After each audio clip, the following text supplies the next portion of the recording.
Hello Srikakulam foodies, welcome to food with followers episode number 9. మనతో ఉన్న follower name Shiva. తను select చేసుకున్న రెస్టారెంట్ పేరు హరివిల్లు.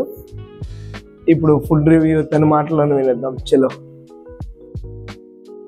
చూసారు కదా ఫ్రెండ్స్, హరివిల్లు రెస్టారెంట్ లోపల కూడా చూడడానికి ఎంతో కనుల విందుగా అయితే కనిపిస్తుంది. మన హరివిల్లు రెస్టారెంట్ లో షవర్మాస్ అయితే అవైలబుల్ గా ఉన్నాయి. అలాగే డిఫరెంట్ ఫుడ్ ఐటమ్స్ కూడా ఉన్నాయి. లంఫమ్ సూప్, అలాగే chicken shawarma, super, coriander chicken,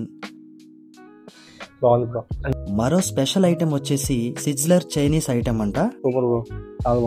మన శ్రీకాకుళం ఫుడ్ టీమ్ ను సపోర్ట్ చేస్తూ హరివిల్లు ఓనర్ అయిన సాగర్ గారు మన కోసం దిల్ కుష్ అనే ఒక బిర్యానీ ఐటమ్ అయితే చేయించారు. నిజంగా చూస్తుంటే దిల్ కుష్ అయిపోయింది. మన హరివిల్లు రెస్టారెంట్ లో డైలీ మెనూ అయితే ఎప్పుడు చేంజ్ చేస్తూ ఉంటారు. అలాగే ఫుడ్ కి ఎటువంటి కలర్స్ కూడా యాడ్ చేయరు. హరివిల్లు రెస్టారెంట్ అడ్రస్ వచ్చేసి మన పెద్దపాడు రోడ్ లో హారిక ఇన్ గ్రౌండ్ ఫ్లోర్ లో అయితే ఉంటుంది. ఇక మన ఫాలోవర్ రివ్యూ అయితే వినేద్దాం. అయితే ఇప్పుడు మీరు హరివిల్లో ఫుడ్ మొత్తం టేస్ట్ చేశారు కదా, మీ ఎక్స్పీరియన్స్ కొంచెం మన ఫాలోవర్స్ కొంచెం చెప్తే. ఫస్ట్ సూప్ తాగాను బ్రో, నాకు జలుబు దగ్గు ఉంది, 2 తగ్గిపోయి. తర్వాత పుదీనా చికెన్ అనేది ఇచ్చారు, అది మాత్రం హైలైట్ ఉంది. షవర్మా కూడా బాగుంది. లాస్ట్ లో మన కోసం స్పెషల్ గా బిర్యానీ ఒకటి చేయించారు, దిల్ కుష్ బిర్యానీ. ఎక్సలెంట్ పీక్స్ ఉంది, మస్ట్ విజిట్. ఇలాంటి మరిన్ని వీడియోస్ కోసం మన శ్రీకాకుళం ఫుడ్ పేజ్ ని like, share and subscribe. Srikakulam food.